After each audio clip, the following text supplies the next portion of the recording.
మన కలికి హిట్ అయిన వల్ల మన బుజ్జి ఈరోజు విజయవాడ వస్తాం జరిగింది. చాలా అంటే చాలా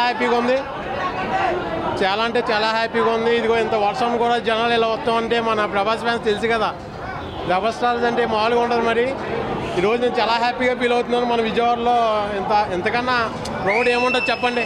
రేపు పొద్దున అలాగే భీమవరం కూడా వస్తుంది. అందరూ కూడా ఇలాగే హ్యాపీగా ఫీల్ అవ్వాలని మన బుజ్జిని ఇలా తిప్పినందుకు నాకు చాలా గర్వంగా ఉంది. మా వీడియో మీకు నచ్చినట్లయితే please like, share and subscribe.